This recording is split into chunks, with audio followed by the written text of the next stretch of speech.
Hello and welcome back to Koala Moon, children's bedtime stories and meditations designed to make bedtime a dream. This is Coco and Kira Go to Tennis Camp by Luke Prendergast.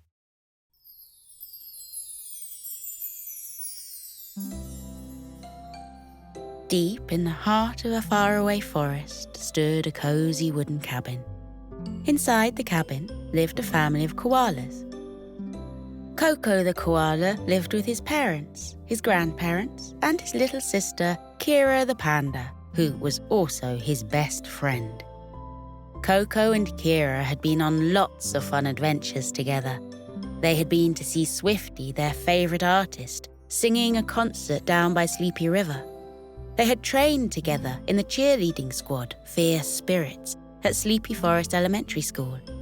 And they had even been taken by their mum to visit Papa Praline's chocolate factory. Today, though, they weren't in the midst of an adventure. They were sharing a box of cookies with their cousin, Kiki, who had come over to visit. As far as Koko was concerned, Kiki was the coolest person in the whole world. She was a kangaroo who lived in Sleepy Forest, who always wore trendy clothes and told Koko all about the latest music.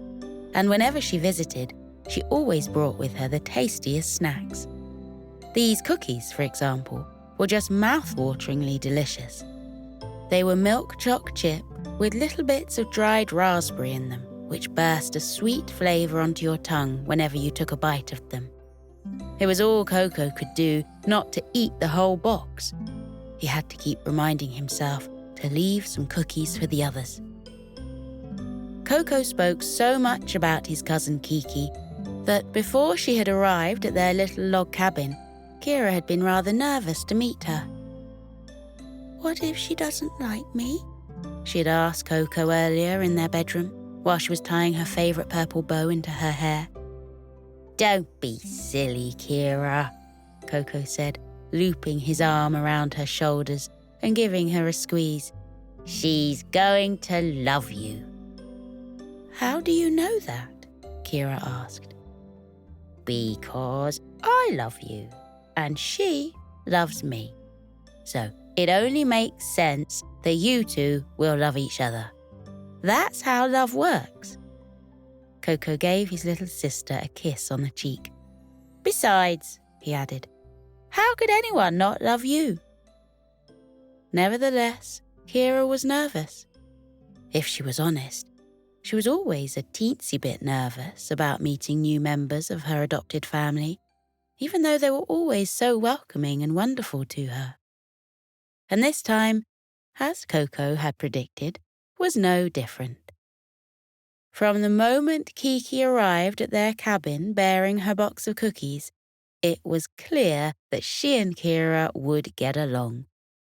They chatted endlessly about music, and Kira even got Kiki to taste a mouthful of the favourite snack of all pandas, bamboo. When Koko and Kira told Kiki about how much fun they were having cheerleading for the Fierce Spirits, Kiki asked them to show her some of their best moves.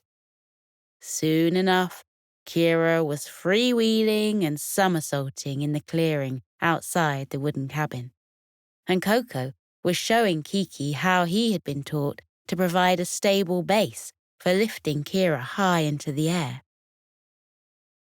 Kiki brushed her flop of blonde hair out of her eyes.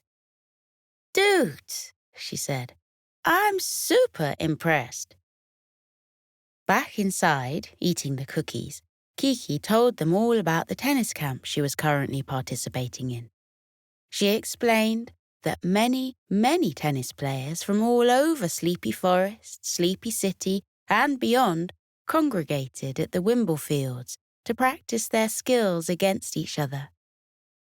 They stayed in tents that had been erected on the grass, and every day they spent mornings doing tennis drills, and the afternoons, after a delicious lunch of sandwiches and chopped up fruit, they played practice matches against each other. Then, in the evenings, they all sat around the campfire roasting marshmallows on sticks and having sing-alongs while one of their tennis coaches played the guitar. "It's absolute bliss," she concluded.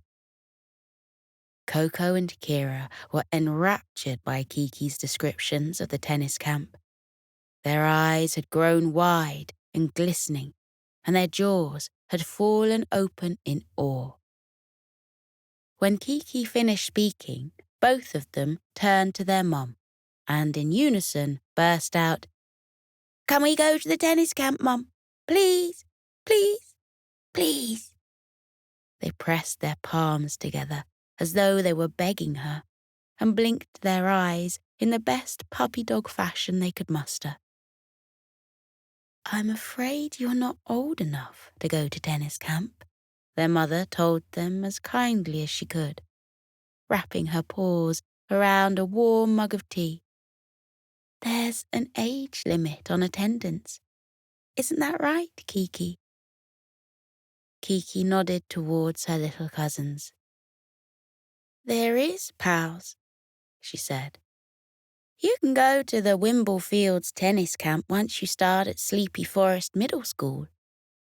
But then, seeing Coco and Kira's crestfallen faces, Kiki was struck by a sudden idea. "I'll tell you what, though," she said. "As long as your mum says it's okay, on the final day of Wimblefields, there's a big tournament where all the participants play each other to try and win the trophy. And we're allowed to invite some friends and family. How about you guys come to the tournament this weekend? That way, you can soak up the atmosphere, watch some matches, and then you can even have a sleepover with me at the tents. What do you think?" Coco and Kira turned to their mother and once again batted their puppy dog eyes at her. "Pretty please," they crooned. Their mum stared at them for a few moments, then smiled and shook her head. She threw her hands up in the air. "Oh, all right then. We'll go to the tennis tournament. Thank you for inviting us, Kiki." "Oh, yes," cried Kira. "Thank you for inviting us." And Coco and Kira both ran around the table to give their cousin a hug, causing lots of cookie crumbs to spill all over the floor. For the rest of the week, Coco and Kira could barely contain their excitement. They chattered incessantly to each other about their expectations about Wimblefields tennis camp. And at night, their dreams were filled with flying tennis balls and the crickle-crackle of warm campfires. Finally, the weekend arrived, and Coco and Kira woke bleary-eyed to the golden rays of sunshine peeking through their window, and their mum knocking on their bedroom door. "Rise and shine, kids," she said. "I know it's an early start, but we've got to get going soon." Rubbing sleep from their eyes, Coco and Kira hopped out of bed. They went downstairs to the kitchen, where a breakfast of delicious pancakes and orange juice was already waiting for them on the table. Then, back upstairs they marched to brush their teeth and put on their tournament clothes. Kiki had told them that everyone wore white to Wimblefields, so Kira had picked out a cute white skirt and a matching white bow that she could tie in her hair. Coco had white shorts and a button-up white shirt, and on his head he placed a bright white tennis cap. They inspected the results in the mirror. "Well," said Kira, "I think we look very smart indeed." Coco agreed. "Just dazzling," he said. They decided to stroll through the forest to Wimblefields, which was not so far away. It was a beautiful day. The sun shone brightly through the leafy canopy, and where the branches parted, they could see patches of clear blue sky. "Just the perfect day for some tennis," said their mum. As they walked, they soon found themselves in a stream of other white-clothed Sleepy Forest inhabitants who were all heading to Wimblefields. There were foxes in white tuxedos, peacocks in white feather boas, even a notoriously grumpy hippo who had put on a white waistcoat and was looking, for once in his life, almost cheerful. Everyone that Coco, Kira, and their mother met gave them a big smile and a wave, which they returned.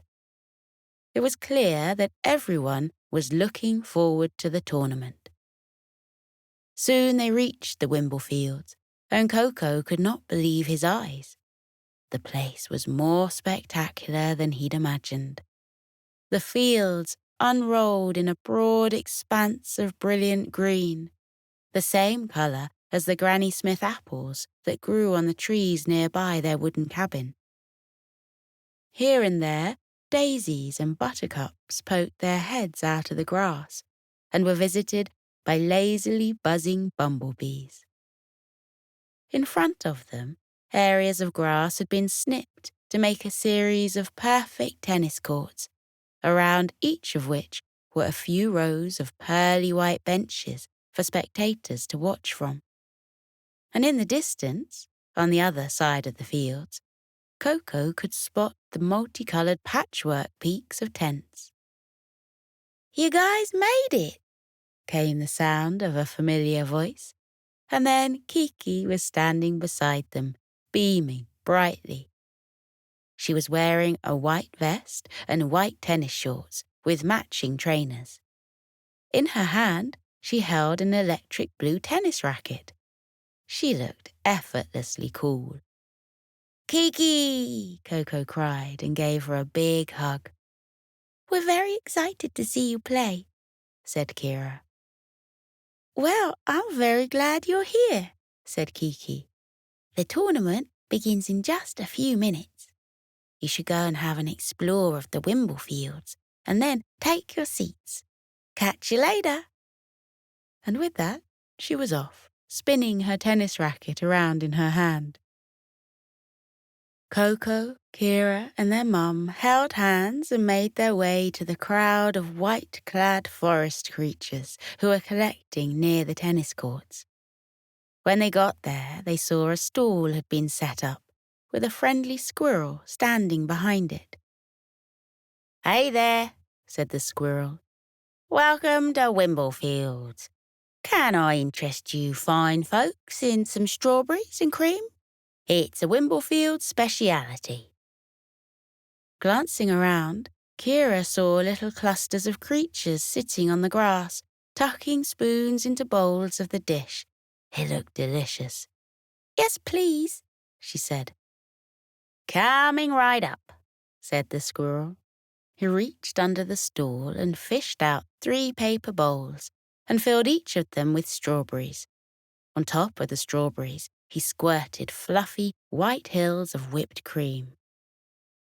Thanking the squirrel, they took their bowls of whipped cream and went to sit down on the grass to eat their strawberries and cream. The strawberries were sweet and tart and melted away into the cream perfectly. When he was finished, Coco stuck his tongue out at Kira.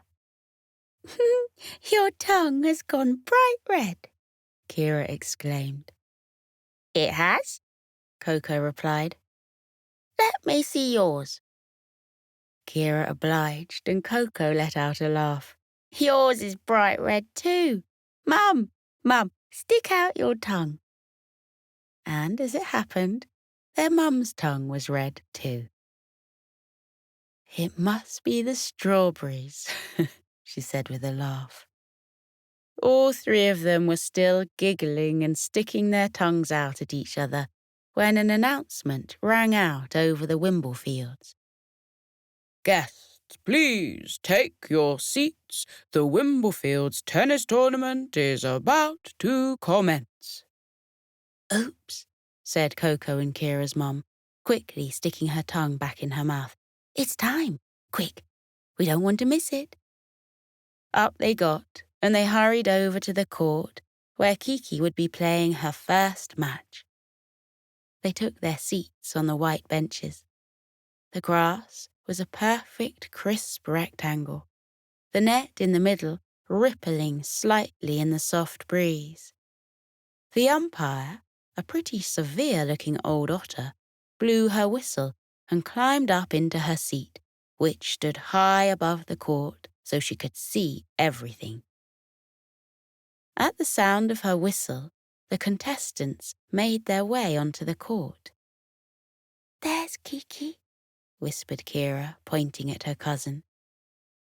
Kiki was swivelling her racket in her hand, just as she'd been doing before, and she already had a look of deep concentration on her face. "And that's her opponent," Koko whispered back, pointing to the other side of the court, where a young fox was limbering up for the match. He stretched his arms up high in the air and then crouched down low so that all his muscles would be ready to play. "He looks like he's going to be very fast," Koko's mum whispered. They waited with bated breath while Kiki and the fox took up their positions on either side of the court. The umpire blew her whistle once more to let them know that she was ready for the match to begin.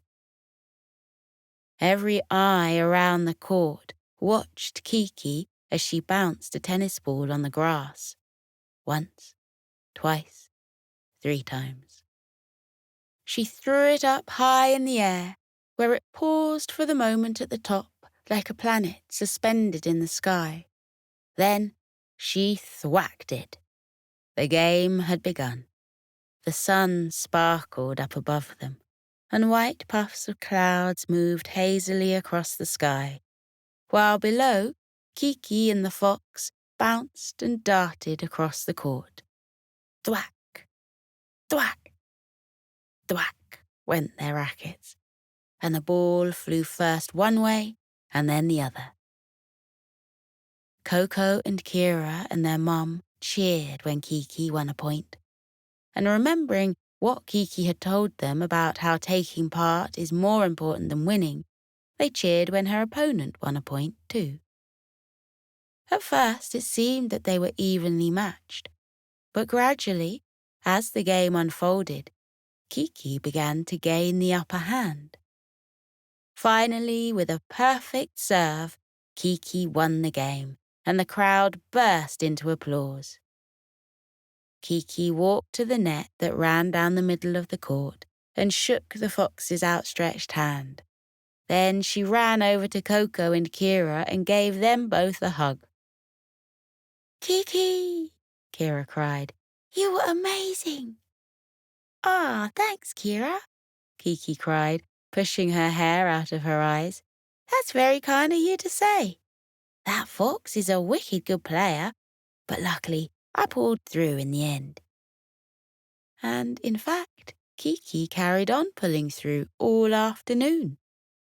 Next, she beat a very agile otter, and then a young elephant who could stretch her trunk way across the court to rally the balls that Kiki sent pinging this way and that.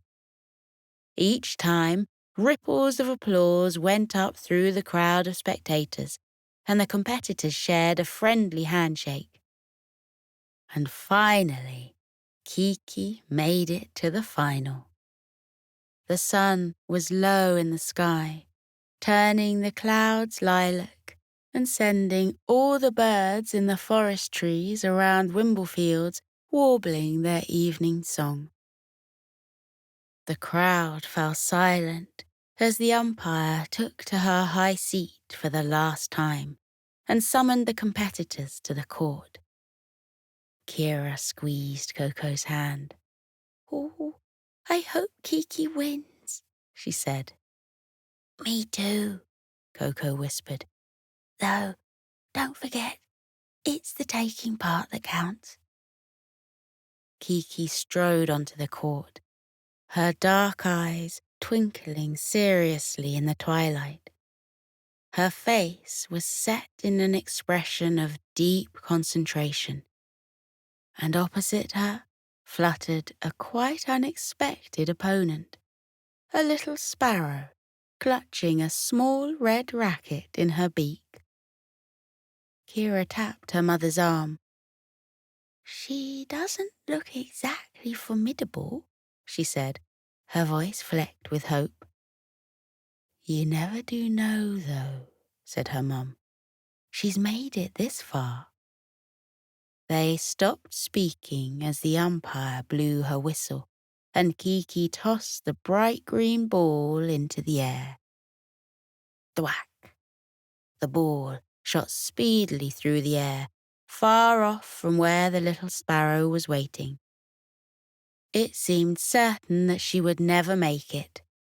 But then, and no one could say how she did it, it was as though in the blink of an eye the sparrow had vanished and reappeared on the other side of the court. The ball went flying back over the net to Kiki. "Wow," whispered Koko through his teeth. "She's fast." She certainly was. No matter where Kiki aimed the ball, the sparrow seemed to be able to close the distance between her body and the ball in the flash of an eye. She was the quickest creature Koko had ever seen. And as the surprise wore off, he found himself enjoying the thrill of watching her return every ball. Kiki seemed to be enjoying herself too, even though she couldn't get a single ball past her. And as darkness began to fall over the Wimblefields, the umpire blew her final whistle. The game was over. Spyro the Sparrow had won. The whole crowd rose and brought their hands together in a round of applause as Spyro and Kiki met each other in the middle of the court. Kiki took her wing in her paw and shook it firmly. "Good match," they heard her shout over the applause. When Kiki came over to them after the match, Koko said he was sorry that she didn't win. "Oh, don't worry," Kiki said happily, and gave Koko a squeeze around the shoulders. "Spyro's the slickest tennis player in the whole forest. It was an honor just to get to play her. Did you see how quick her moves were?"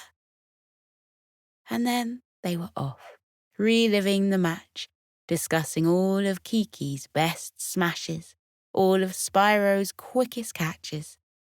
Then Kiki told them to come with her, for the best part of the whole Wimblefields experience was about to begin. They followed her across the lawn of courts to where the city of tents rose on the other side. And there they discovered what a beautiful crackling bonfire had been built, with flames that swam and swished like a shoal of bright orange fish.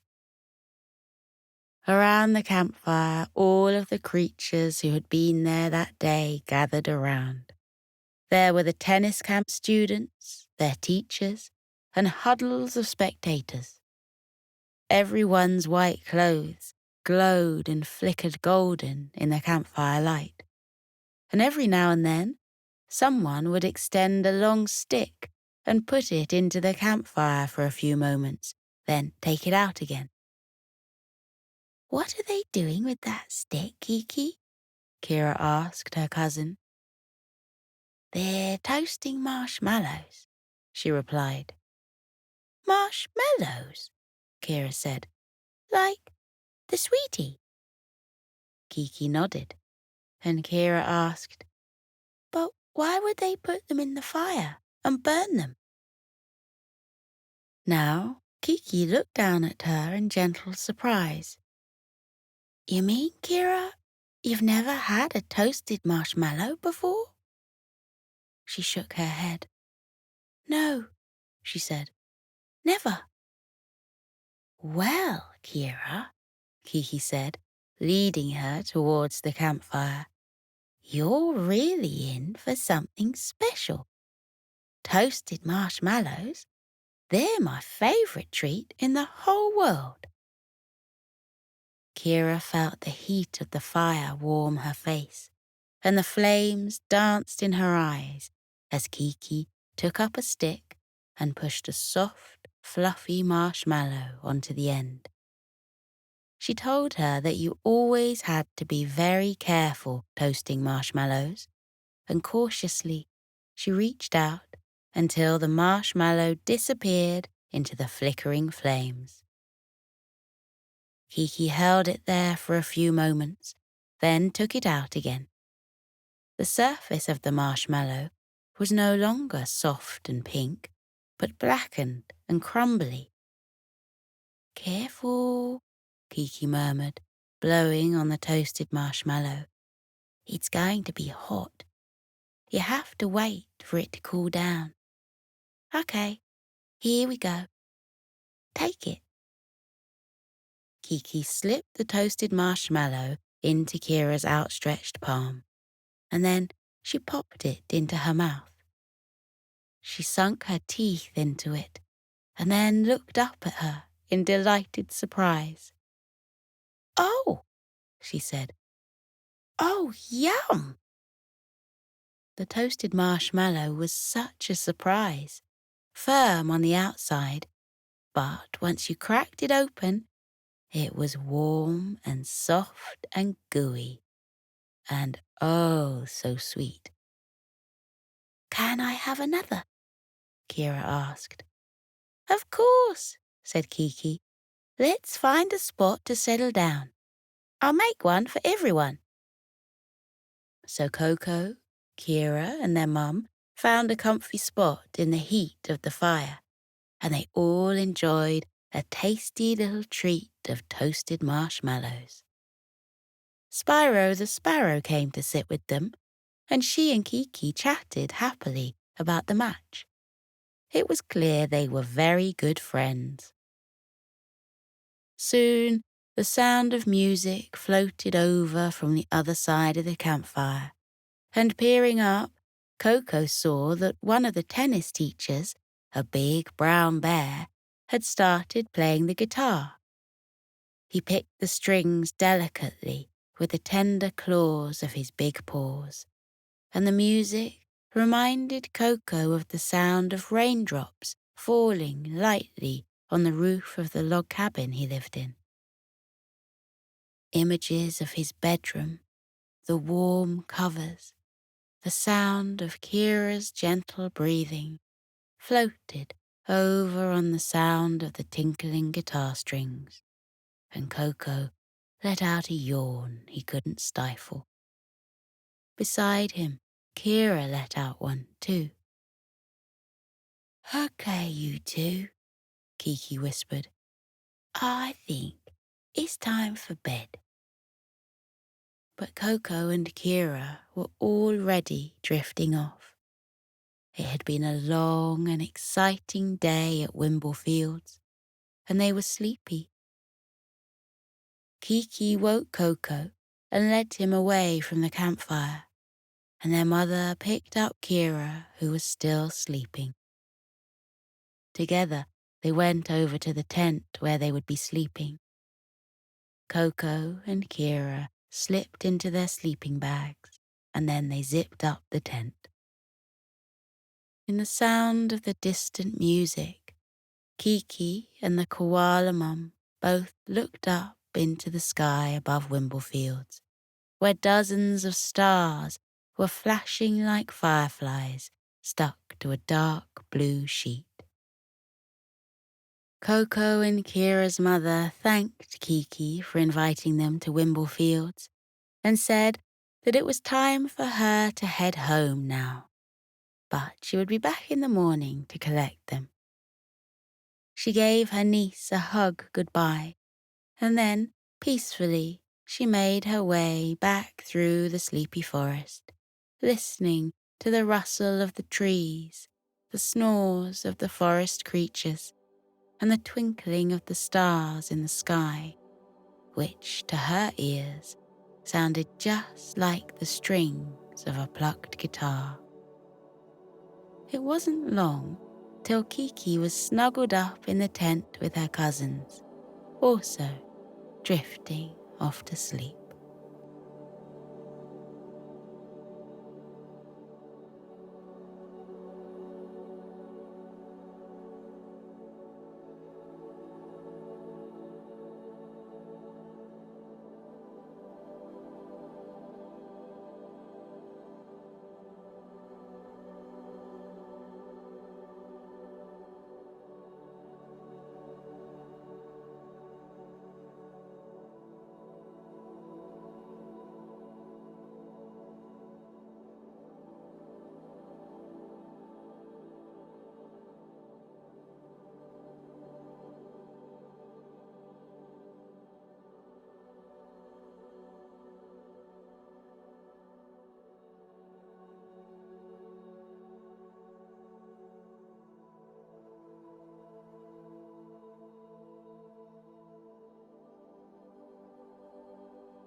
as you say goodbye to the day.